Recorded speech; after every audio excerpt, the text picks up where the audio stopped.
Well, hello everyone. It's our regular military update with Mike Mihajlovic and Black Mountain Talks with you. There were again very interesting news this week. I think we are living in a very interesting and dynamic world. And number one of these 2 weeks, I think it's permission to the Ukraine to use long distance ammunitions so they can strike targets deep within Russian territory. On the one hand, it sounds like it's something terrible and something very new, but on the other hand, the Crimea was already attacked by ATACMS missiles. So, Mike, what do you think about all that? It's just development of the existing situation. So now officially some countries, not everyone, gave approval for Ukrainians so that they can use their weapons on the, let's say, old Russian territory, because new territories are Crimea, Donbass, Lugansk. So yeah, they can now they can use it, but those long ranges are actually American-made ballistic missiles, maybe Storm Shadow or Scalp, French, British cooperation. Taurus is still not in Ukraine, but it's just a matter of time.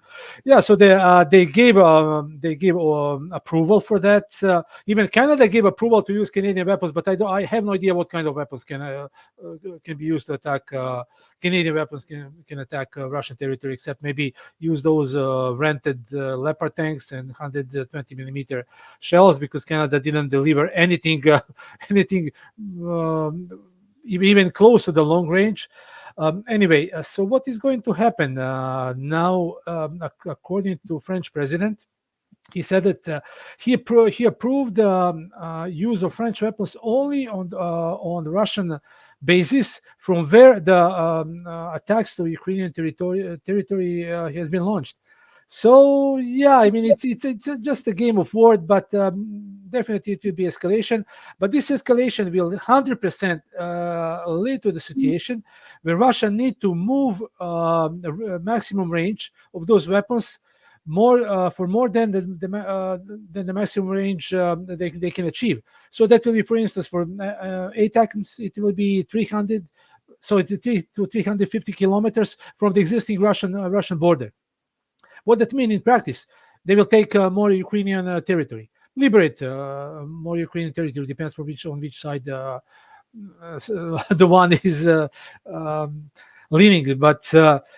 Anyway, it will be some attacks. Ukraine already used to attack like Donetsk or Crimean Peninsula with that kind of weapon. But Russia is also building the robust and rigid and redundant protection for all of that, all of those locations. That means that, for instance, I recently saw that they're building the hard shelters and covers for air bases. When anyone look at this drawing, everything looks nice on paper, but bear in mind, nobody smart enough will put, let's say, HIMARS launcher or M270 launcher that can launch ATACMS missile by the front line. So that stuff will be 40 to 50 kilometers, maybe even longer from the front lines. The other thing, those are predictable ballistic trajectories. Russian anti-ballistic systems like S-300V or S-400 to some degree, it can engage those ballistic missiles. On the other hand, the amount of those missiles is not unlimited. They launched so many so far, and less than 10% achieve any success, any hit. All others were destroyed. So 90% of interception of ballistic missiles Russia achieved, which is pretty remarkable result. Those, let's say, 10% or maybe even less, between 5 and 7%, I would say, they achieved some successes. Let's say they destroyed a few targets. One missile battery was hit with that. But bear in mind that Russia is intentionally placing decoys. They had so many of those old launchers that with a little bit of cosmetic, they simply put those old launchers on the firing positions and perform the emission of radio signals, radar emissions from those locations. So the NATO surveillance and electronic warfare planes pick up those locations. They relay coordinates to their mixed teams, so that they can program ballistic missiles. Sometimes they hit those decoys. I would say once they may even hit the real one, but the rest is nothing special. If I'm Russian, I would say I would don't care too much of that. Russia is continuing with the special military operation program, slowly and steady grinding Ukrainian defense. Ukraine has a problem with the human resources, weapons. It will be delivered. It will be Western crews, but Western crews are there to make money. Let's be frank.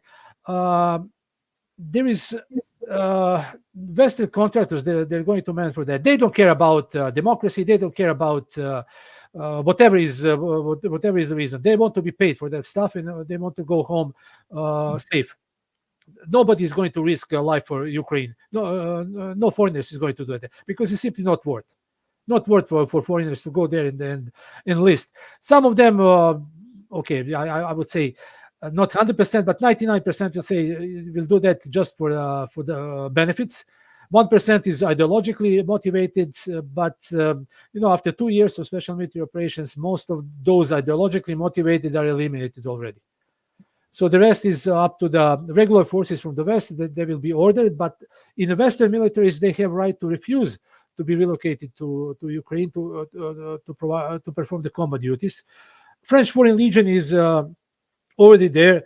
They were ordered, but what they've done, they collected actually Slavs, Poles, Ukrainian, Russians within their unit, their ranks, and sent it to Ukraine. Some of them were captured, considerable number killed.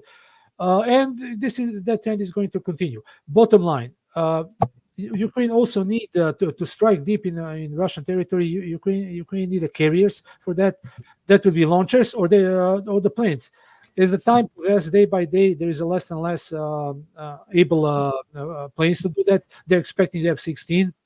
Russia is meticulously hitting and destroying those bases, or incapacitated those bases. So that trend is going to continue. Bear in mind, I want to remind everyone, time is not of essence for Russia. Russia is going to continue with this stuff one or another way. But doesn't matter if more ballistic missiles or Storm Shadow scalps hit any target in Russia. Russia is going to continue with this attrition level to the point where it will be meaningless to continue for Ukraine anything, to do anything. West is going to send their troops. Actually, Western troops are already there. Polish regular troops, British regular troops in the form of special forces, U.S. regular troops, French regular troops. Lithuania said that they're going to send some of their anyway useless troops, or Estonia. They're useless anyway, so they can do anything. They can take maybe care of some rear areas in the western Ukraine. Yeah, so be it. Who cares? Sooner or later they will be hit anyway. Recently, a few days ago, Russia hit, I believe it's a Yavori training center again. So we still don't have any particular details, but something big happened there, and we should look for the news in the Western media if some funerals of the high-ranking officers because of car accidents or something like that happened. Anyway, we'll see. Yeah, that's indirect way how to understand what their losses are. Absolutely. And yeah, and what is really interesting that the comments about Poland. If I'm not mistaken, Dmitry Medvedev said that if Poland moves in the troops into the Ukraine, they will not leave. So they will keep that territory. Let's be sincere regarding to those geographical locations. Western Ukraine joined the Soviet Union 1939. So Lviv, or I believe it's Lemberg, it was always someone else's territory. So when Stalin gave that to Ukraine, that was a gift. Ukraine want to decommunicize itself to cut all relationship with the past, with the communist past, socialist past. Well, so be it. That may mean one thing. That mean that the Western Ukraine, Lviv region, and also Volyn region will go back to where they belong before. So they will probably go to Poland. If Polish troops go there, yeah, they will be welcome. But that will be only in the beginning, because if they enter into the Western Ukraine, they will be there to stay. So one day we could see Polish-Russian border, on some of the existing oblast or regions in Ukraine. So it is going. It is slowly but steady. It's going in that direction. Mhm. Yeah. And in general, what I was thinking about, like foreign troops entering Ukraine, I don't know what, say, leaders of the EU think that they will send the troops and Russia will what? They will abstain from hitting EU forces or what? Yeah. What do Well, they expect? uh, first, those troops. Bear in mind that NATO troops were adapted to fight a war against, let's say, militarily inferior countries. NATO tried to fight Afghanistan. They lost. They miserably lost. There, they have to run away from Afghanistan. Big difference between the Soviet Union. When the Soviet Union withdraw according to the signed agreements with Afghans, with the West, so everything is in order. Western countries, they escaped from that shameful run away from Afghanistan. So they were beaten there. The Western armies, they can't fight the wars against uh, regular or imperial opponents. Russian military today is arguably or not the best combat ready forces in the world. They're fighting peer opponent. They're fighting a very strong Ukrainian army. We can talk about it like Israeli army is the most competent. No, they're not, because they're fighting guerrillas. Guerrilla in the urban environment, they can't do anything except to massacre the civilians. So once mighty Israeli army that fought Syria, Egypt, Jordan during the 60s and 70s, it's just today's Israeli army is just a shadow of that. NATO armies, they are not adapted to the peer fighting. They want to bomb, but if somebody hit them, and in the case that they go to Ukraine, they will be hit. They will be hit badly. They want to introduce the conscript service or mandatory service with what? With a bunch of narcomans or whatever, woke people to serve the military. No, it's not going to work, and people will try to do something else. And to try to avoid military. So professional NATO forces are not competent and not ready to fight Russian army in conventional warfare. Period. They can assist guarding some posts in or roadblocks, or trying to catch future members of Ukrainian armed forces instead of commissioners, which are, by the way, the most hated people in Ukraine. And once when the war is over, it will be blood. It will be blood, because revenge is going to be inflicted upon those commissioners. So if the NATO troops take over that role, it will be chaotic. It will really chaotic, and honestly, I don't see anything any combat role for them except some volunteers. As soon as they would like to have accommodations, so they will be probably housed in hotels or motels, or some of those places with the higher standards, because they can't survive in the field for a long time, and those places will be hit. And once when the body bags start to come all the way from Poland to Canada, situation is going to change. Bottom line, even if they go to Ukraine tomorrow, they will be hit. If Russia let them, for instance, let the Ukrainian, let Polish troops, Slovak troops, Hungarian and Romanian troops to take over what they claim that is their right, those territories, probably that is going to happen in the future, sooner or later. So I don't think it is question yes or no, but when. Yeah, and there was interesting article yesterday. It was about it was published in France Press, I think, and there was a comment by historian Michel Goya who said that nothing is going to happen. Ukraine has already hit targets in Russia, and Russia didn't respond to producers of the ammunition. So we have nothing to fear. Mm-hmm. Yeah. It was a very strange comment to me. So instead of if that person is really how to say historian, and if he really learned history, how can he claim things like that? So he's provoking a conflict Yeah, into yeah. So the typical warmongering, because those people have nothing else to do in their lives than talk that kind of crap, and there are plenty of them. Difference between them and those NAFOs guys on Twitter, for instance, is probably just in education. But they all they want war. Once when the war come to them, they will run away. This is the historical logic. yeah. I don't think that anything is going to happen overnight. Sooner or later, Russia is going to do something.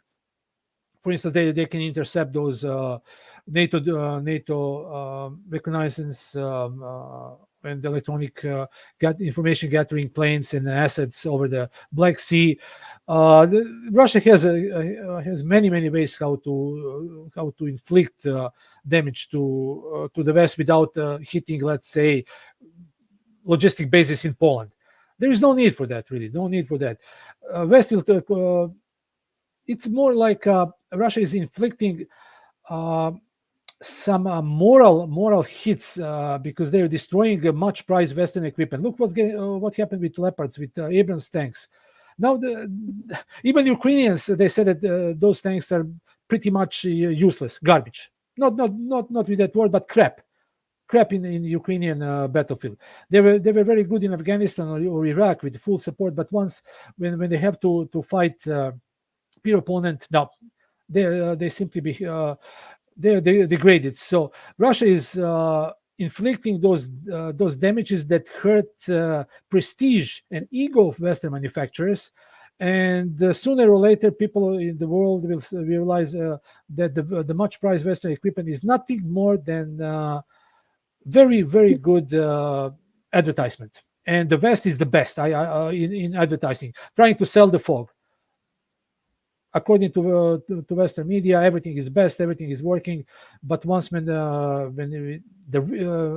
equipment really hit the field and need to be used in the extreme conditions, everything fall apart. So it's like a house of cards, basically. Yeah, and there were a report today. I don't know when exactly that happened. That Abrams tank was hit by one single FPV drone. Yeah. So yeah, they hit.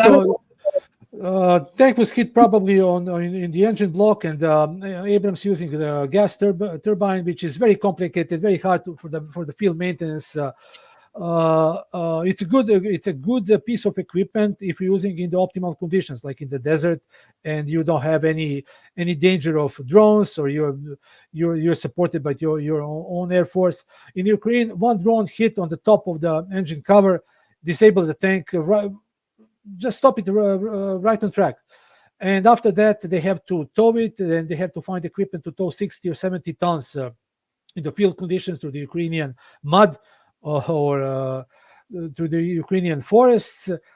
It's not working, and Russia is meticulously hitting Abrams. They're meticulously hitting evacuation equipment, those armored recovery vehicles.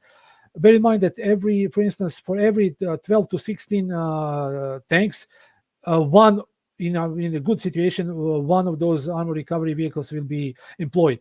So you have 36 tanks, you will have 3, ideally, those vehicles. Russia destroyed, let's say, 2 and damaged the third one. What are they going to use to evacuate that stuff?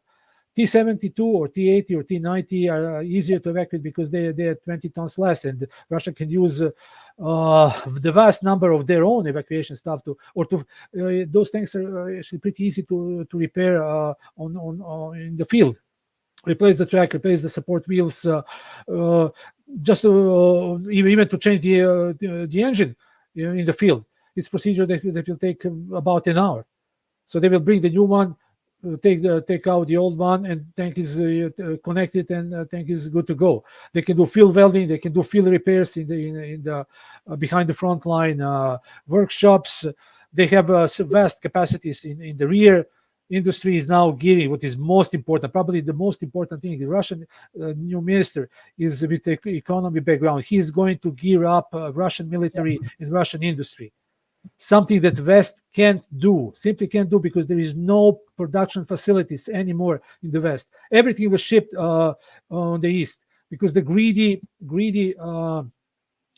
company owners, they shipped their production to the East, because the cheap labor, cheap raw materials. Now that is biting, because the world factory is China. China is producing all of that stuff necessary. China has an excellent relationship with Russia, so they can supply Russia with whatever they want. West lack this industrial capacities for which West was known in the 60s or 70s. And to bring that back, it will take the same time, so 30 to 40 years to do that. Labor force in the West is oriented to the services, insurance, banks, commodities, not even commodities, insurance, banks, then food industry, light industry. But what is missing that heavy stuff, and heavy stuff is stuff that is winning the war. Yeah, but I know that one factory is working in Norway, which produces shells for the Ukraine. And I too spoke to Ukrainian refugees here, and they're not very happy about that. Of course. So, I'll tell you sample. Canadian, there is only one factory in Canada that can produce the artillery shells. Their capacity is 8,000 shells per month if they work 3 shifts. It is in General Dynamics concerns, so one of those huge American concerns or global companies. 8,000 shells working 3 shifts. So Canada, with that amount of shells, can fight for 2 days in intensive fight, like in Ukraine. US can produce maybe 30,000 shells. Combine Western Europe can do maybe 16. So that amount, Russia is doing that easy with 1 shift, 3 times more than that. Now Russia is going to do that in 3 shifts. Plus all of those vast amounts of the former Soviet produced ammunition. Then they have a Kim in North Korea. If Russia want 1 million shells for the next month, all they need is just to phone the Kim, send the food or whatever cooperation they have, and North Korea will send it. China is there. So regarding to the sheer numbers, Russia now overcome 3-1 or 5-1 in ammunition. And European factories are working on the maximum capacity. Russia is just warming up.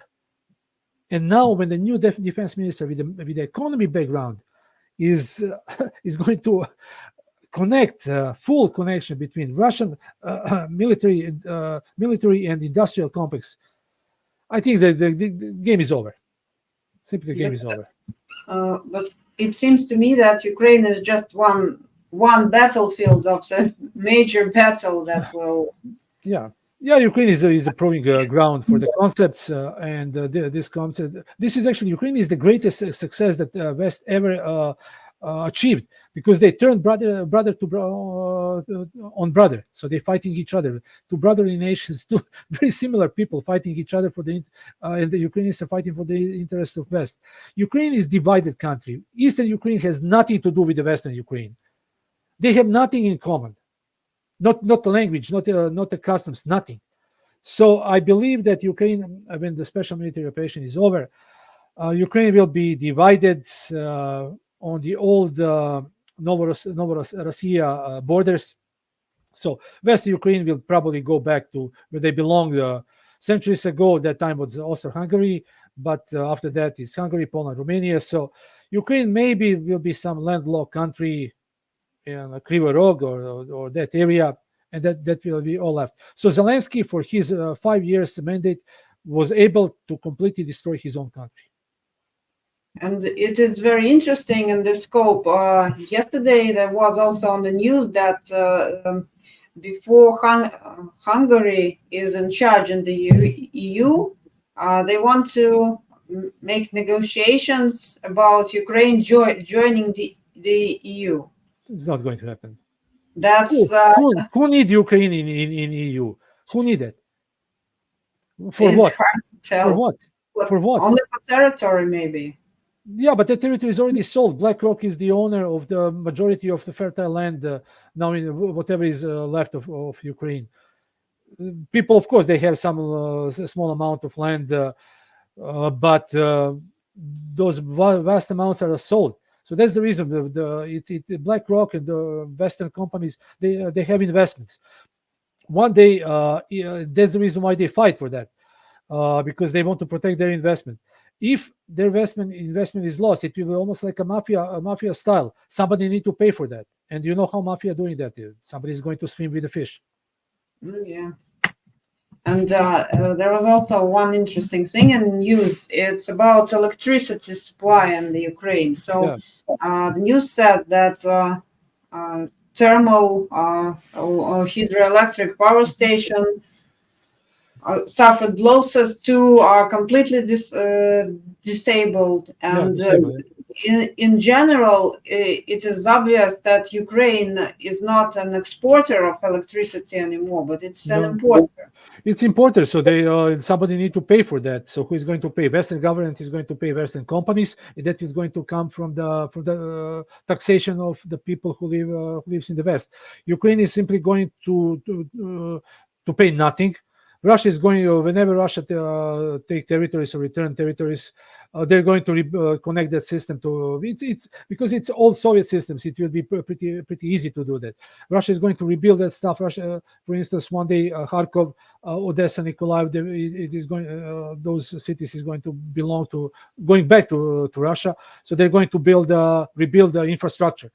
Ukraine is they enjoy the privileged prices for electricity, privileged prices for gas, but from exporter they turn to importer, and the importer that is not going to pay for the stuff they're importing. So more think West dumping Ukraine pretty much can be considered as a loss. And as I see, like EU has joint energy market, so all the price in Norway affects prices in Germany and so on. So it looks like that EU will pay for the part in the Ukraine. Yeah, it's not EU as an institution. The people of Europe is going to pay for that. Are going to pay for that. Hungarian, I think he's. Peter Zilo, he mentioned something that Western Europe is now proud that they cut dependence on Russian oil and gas, but they are now importing that through India. So India is now the biggest exporter of the oil and gas to the Western Europe. I mean, I want to call it's simply idiotic behavior.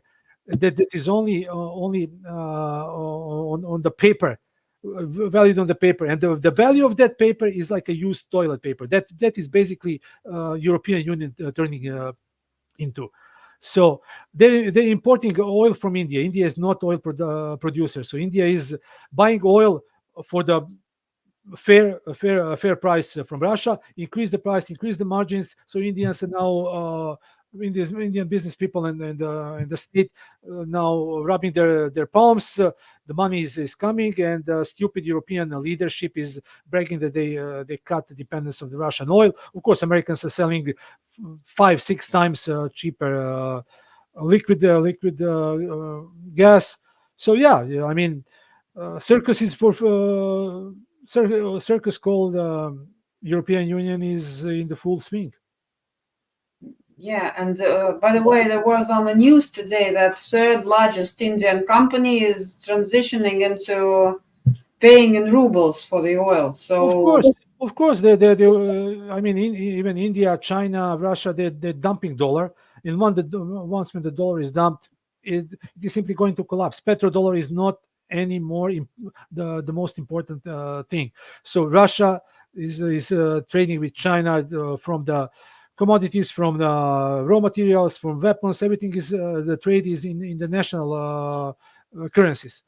uh, BRICS is emerging stuff. BRICS is now much stronger than G7. G7 is just a woke organization, and of course they're going to rise the pride flag for a month. They're going to brag, and that will be the best achievement that EU can do. Rise the pride flags, invade them for a month. that's probably, yeah.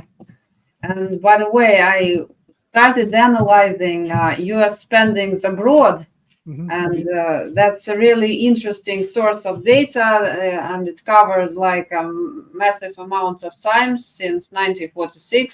Mhm. But here I took last 10 years, and here are U.S. spendings by region.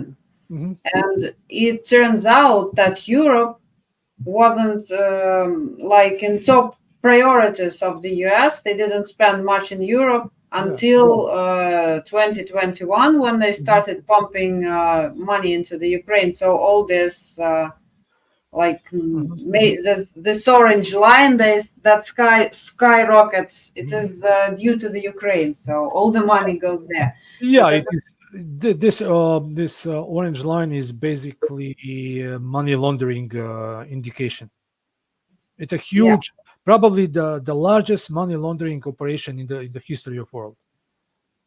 And what is very interesting, it is Africa. Africa is that violet line.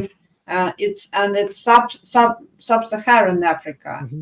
That region is usually ignored as if nothing happens there, Mhm. or like it has gained some Mhm. popularity maybe in last years when Wagner Group appeared there in Mali. Yeah, And because those countries, sub-Saharan countries, they're rich with the natural resources, and they're kicking out French companies, U.S. companies. Now, U.S. military need to leave Mali, or no, not Mali, French military.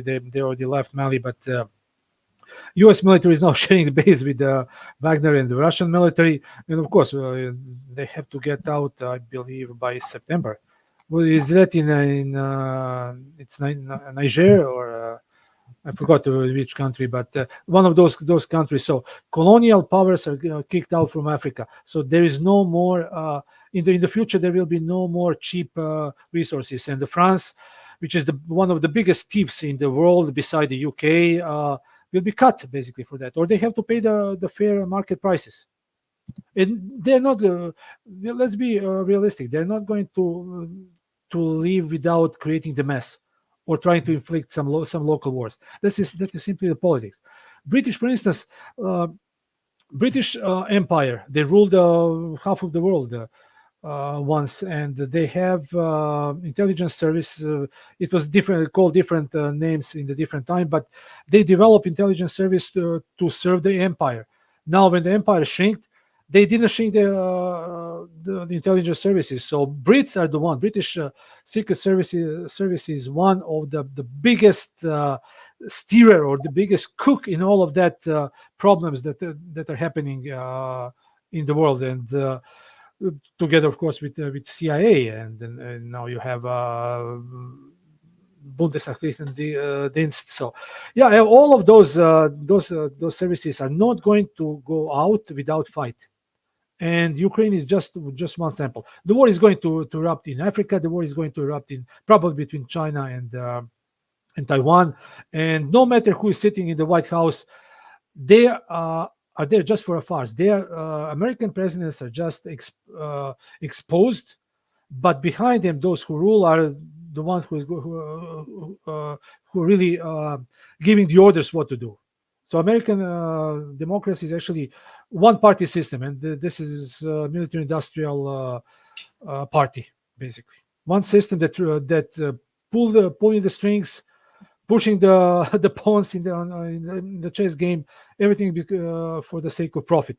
BRICS is emerging, and now this is the fight between those. countries that don't want to belong to that anymore, to play under the rule based order. I don't know who put that rule, but anyway. So yeah, it's the West is sinking. You live in the West, I live in the West. You go to the store and you see how prices are uh, skyrocketing. Salaries are not enough to do that. We're talking about democracy and the woke and rising the flags, but ordinary people are getting dissatisfied. And sooner or Business, later, yeah, business business are too. sinking. Yeah, Especially restaurant. I just talked to one restaurant yeah, owner, and I see for myself that less and less people are going to eat out because yeah. they just cannot afford that anymore. When I walk downtown Toronto, once it was vibrant, you can see the bunch of small stores, restaurants. Now everything is all of those entrances, um, foyers, or those small stores. You see the plywood covering windows.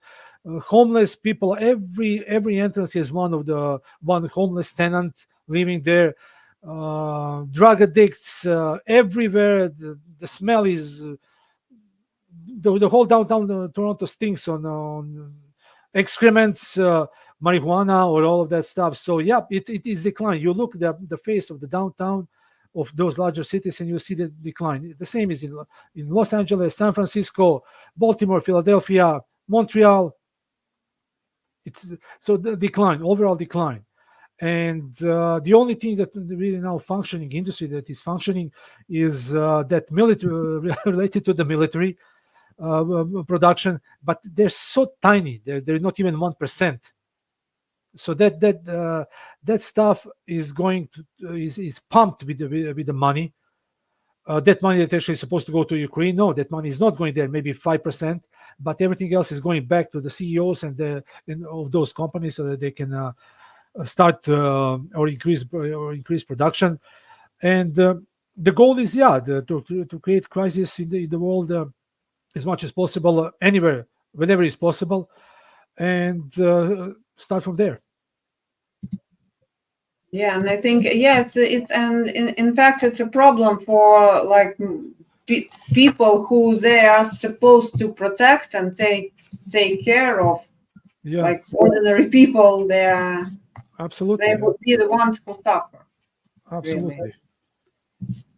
And here, what I also noticed in this analysis is that Western Hemisphere, I took the division into regions, which was original in that U.S. foreign aid file. So Mhm. Western Hemisphere, as if it is the closest region to the U.S., and it will be logical to invest there to help Mhm. because these spendings are not only military spending. This Mhm. is all the U.S. aid programs and so on. Yeah, So yeah, yeah, like civil, why don't invest in own like neighborhood?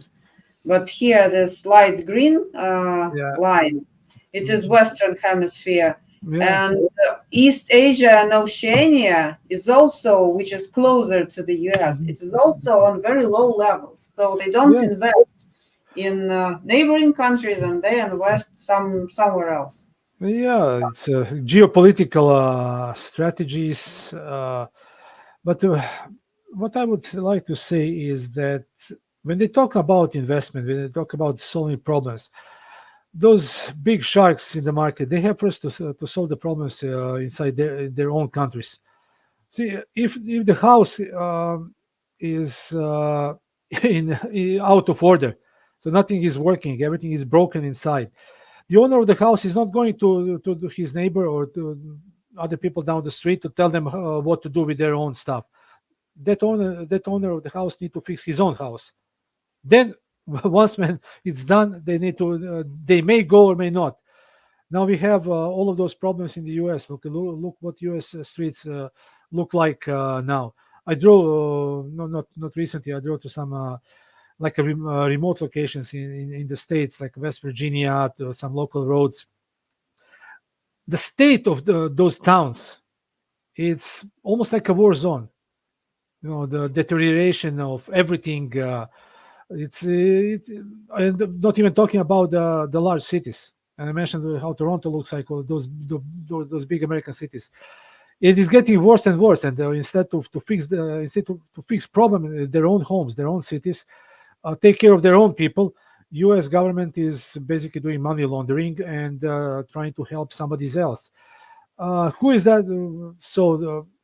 One of the biggest the, biggest customer in all of those programs is Israel and Ukraine. So without U.S. Influence or help and donations and whatever they're doing, Israel will collapse. Ukraine as well. But the question is how long U.S. can continue to do that. How long Europe can continue to do that. Because now you live in Europe, it's you see how it's turning. It's turning to slowly to police state. Germany is turning to police control state. So call that Stasi, call that Gestapo. Yeah, that is kind of like a verbal crime is going to will be introduced. So whatever people talk, it will be taken by somebody, and people can be charged for that. Uh, uh, so once we talk this publicly, yeah. So hopefully it will not be retroactive. But if it's retroactive, yeah, we'll probably go to Arizona and get the inquiry and break the stones with bolt chain of the leg. Yeah, so it's West is turning slowly but steady into that 1930s mentality in some Yeah. countries of Europe. Yeah, at least US they have some kind of First Amendment, and at least they are more free to speak because Well, if the First Amendment, everything depends of their Congress and Senate. If they decide to vote to maybe to amend the First Amendment, yeah, they can do that. yeah, Amendments so that they can do new amendments to the existing amendments. Sounds complicated, but yeah, they can simply vote. They can simply vote and say, no, you can talk anything you want against people that we tell you to talk. yeah. And it was very funny. I read news from the Baltic states, and that newspaper, not newspaper, but internet portal, they proudly announced that one more Russian media was prohibited in the Baltics because they pose a threat to independence and so on. And then I taken a look at two comments because Yeah. there were only two comments to that article, and people were directly saying that, guys, you are turning into like 1937 Yeah, yeah. in the USSR, and what do you think? Will it really help? Yeah, well, there is one old expression in the Balkans, and it's the rough translation. The meaning is that the frog heard that horse are getting horseshoes, and she left. She raised her leg to get one as well. So, what should we do? Maybe should we maybe congratulate democracy in the Baltic countries, or I don't know, to send them some gifts or whatever. But when somebody unimportant, really unimportant, get the feeling that he is important because somebody told them that he might be important for something, you will have the situation that is called Baltic independent countries. I mean, it's Yeah, like in the world of dogs, they are smaller than chihuahuas. yeah, but still they have a lot of anger, like anger of 10,000 men. Yeah, yeah, of course. I mean, they're more than welcome to send all their military, all their troops, whatever they want, they can send to Ukraine. Honestly, I would like to see that. I would love to see Estonia, Lithuania, and Latvia forces fighting or holding some of the front line. But it is like 1812. Napoleon created coalition, European coalition that and invaded Russia. Within 2 years, all that coalition completely collapsed, and all his allies turned against him. Uh, Adolf also created European coalition, sent troops to Soviet Union to fight Soviet people. And yeah, that was 1941.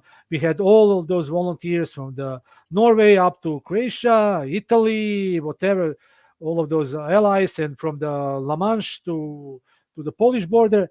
So, all of them were members of Wehrmacht or associate with Wehrmacht, and they went to fight Russia. They were beaten. They came back home. So now their grandkids and grandkids are trying to do the same. Yeah, history is repeating. But when I say history is repeating, yeah, and the outcome is going to repeat as well. Yeah, there was a good joke that like German grandson is coming up to his grandfather and says, "Grandpa, we are going to invade Russia, and I will finish what you have started." And grandpa says, "Yes, I have a lot of. I didn't finish too much wood cutting there, so you Yeah, have to finish what I have yeah, started." yeah. In the prison POW camps.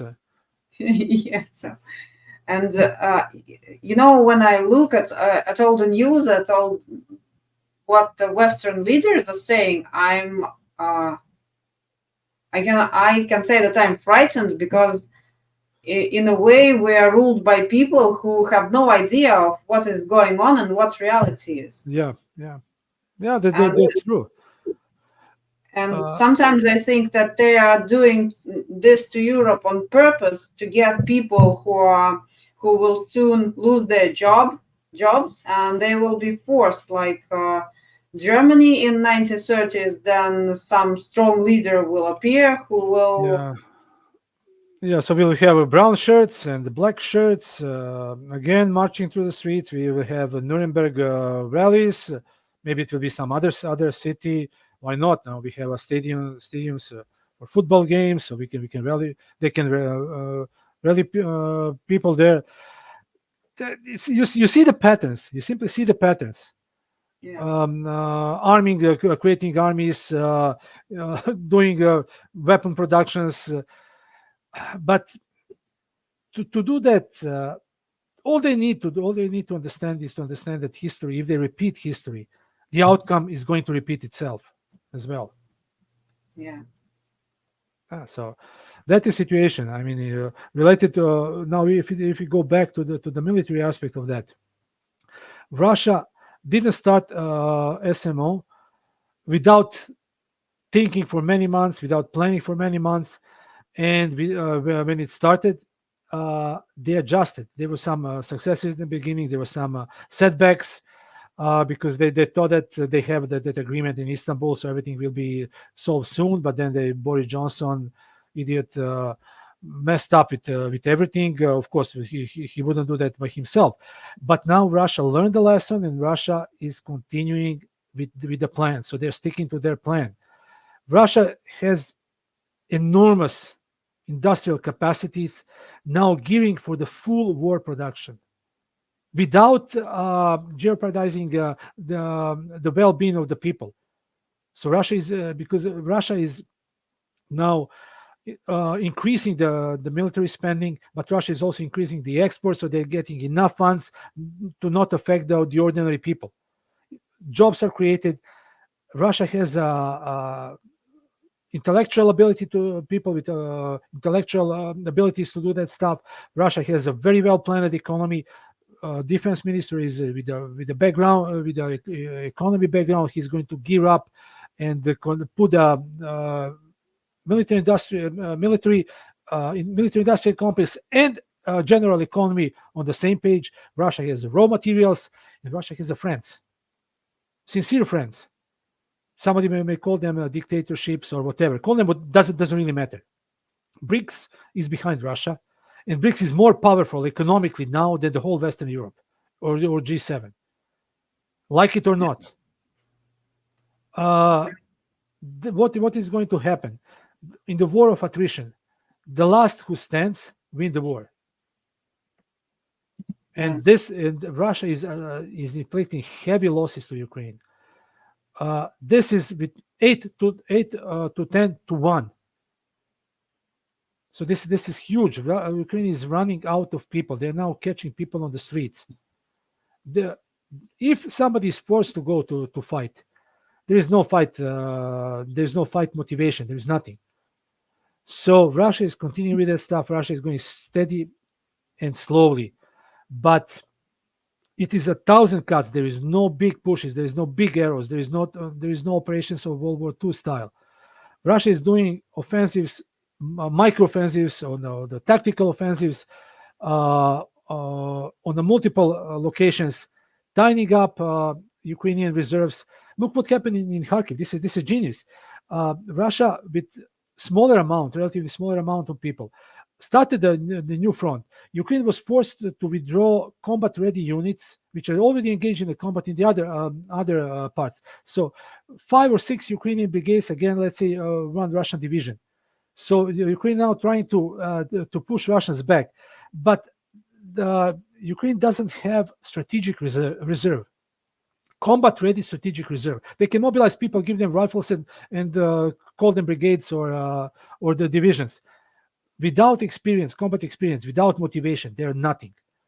So most experienced Ukrainian brigades are like using like a fire brigades to patch the holes in the front line. This is enormous stress on the Ukrainian logistics. West is trying to chip in with the supplies, with the money, whatever, name it, it's there. Western troops are coming to Ukraine. It's not a question yes or no. They will come. They're already there. Special forces, some limited quantities, but more Western troops are coming. That will be the drop that will spill the glass. When the body bags start to, in large numbers, start to be shipped from Ukraine to the Western Europe, this is somebody is going to be held responsible for that. Russia actually outproduce Ukraine and allies in military ammunition in everything. 50, 60 F-16, 100 F-16 will change nothing, because Russia is going to meticulously destroy those locations. Those planes are good planes when they have superior logistics behind them, when they have support, when they have protection, air defense, everything organized. Yeah, they're really, really good one. All of that is missing in Ukraine. And see how Ukraine is big. It's 1,000 kilometers from one border to another. Russia, if you look how they're sending Russian trains, echelons, they're coming to the front lines with the new equipment, damaged equipment, destroyed equipment, is simply packed, sent to the different levels of the maintenance, refurbished, rebuilt, sent back. Now Russian economy, military production is stepping up. 3 shifts, 24/7. There is no production capacities in the Western Europe or North America that can do that in the next 5 years. And in the next 5 years, Ukraine will probably be a landlocked country.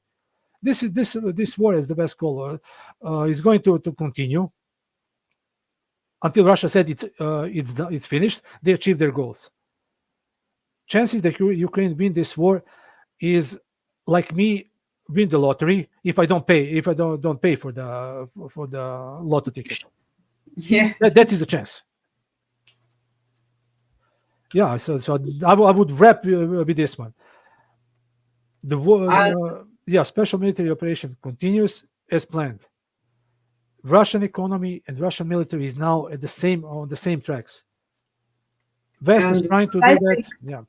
Yeah, but I think it was a big miscalculation by the West, because I think they planned that Russia engages, then they impose sanctions, and then Russia just gives up, collapses, and that's all. And that didn't work. It was a miscalculation. It didn't work. And now they are trying to adjust to the initial plan, but it doesn't work. It doesn't work.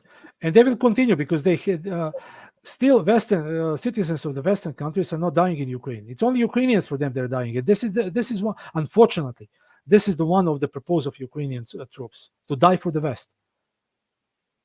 Ukraine is a country. You'll never ever be again the same. If it exists in the future with the name of Ukraine, it's over. Sooner they realize that better. But their leadership is caught in that bribe stuff from the West. They have to do what they were ordered to do, and they will continue to do that. Russia said that they're ready for negotiations. Yes, of course, but negotiations will be according to Russian conditions. Yeah, because now, not now, but last week there was a report by Reuters that as if some officials in Russia are saying that Putin is ready to stop at freeze the front line and start. I didn't read that in Russian news. Yeah, I just read it in Reuters, and it was very funny because then Peskov went out with a comment and said, "We have our goals, and the goals will be achieved. And we are open to negotiations." Yeah, well, it's how this is going to happen. Russia is simply going to print the agreement, and somebody in Ukraine who is sane enough is going to sign it. Zelensky is not a legitimate president anymore. So I think the only Yarmouk now is because he's the speaker of the Verkhovna Rada parliament. He's the one actually that legally is the head of the state. Yanukovych, he's actually still legitimate president because he was not defeated in elections. So yeah, it's something is rolling. An intrigue here. Yeah, it's very interesting. Yeah, something is rolling behind the hill, and we'll see. I mean, time will tell. But unfortunately for Ukraine, I said many times, I like Ukraine. I like Ukrainian people. This time, the time is not working for them. Country that they had, and I'm intentionally telling in the past tense, they had is finished. It is over. It is simply over. It will never be again the same. We will probably get back to the 150 years maps, with regions that Russia controlled before, without Finland, of course, because they don't need Finland anyway. But Russia will. And like the Baltics too, I think. Baltics is also unnecessary. Yeah, but who need that? Because there are other trade routes and so on. Because massive fear in the Baltics is, Putin is going to take like Latvia and so on. He don't need that. He don't need that. It's absolutely useless now. Absolutely. They're useless. They're geographically, if they want to cut them off from the rest, they can do that. But who need that? What is important? Russia is connection on the east, in Asia. That is something that is important, and I believe that MI6, CIA, all of those intelligence services, they are trying to do their best to start local wars in that area, to create a crisis in Tajikistan, Uzbekistan, Turkmenistan, all of those things, because this is on the Russian doorstep. Look what happened in Georgia. I mean, they're fighting against Russian foreign influence and the NGOs, so they're financing, and the country that really had respect to their citizens, to their prestige, to their reputation, should simply ban all of those NGOs. I'm not talking about Red Cross and all those humanitarian, but everything related to the political NGOs, put them in the jails. Kick them out or put them in. But now it looks like the parliament won that. So. Yeah, parliament won. That's it. The law passed, so they will cry for a month or two, and that's it. And it's good indeed, because Georgia, at least it has the chance to reclaim some sort of independence. Yeah, independence. Yeah, exactly. And if they talk, they will become members of EU the same day as Ukraine become. That will be 300 and probably on the 31st February 2813. So every 31st February will be the day when Georgia, Armenia, Ukraine become the full members of EU. Yeah, that's true. Yeah. At least we set the date. Yeah, date is there. So they have to work. If they want to do that, they have to follow that. Yeah. Okay. So I think we have discussed everything for today. Thanks for watching us. Yeah. Subscribe to our Substack, and thank you very much, Mike. Thanks a lot. See you in 2 weeks. Bye. Bye bye, Okay. everyone. See you. Bye.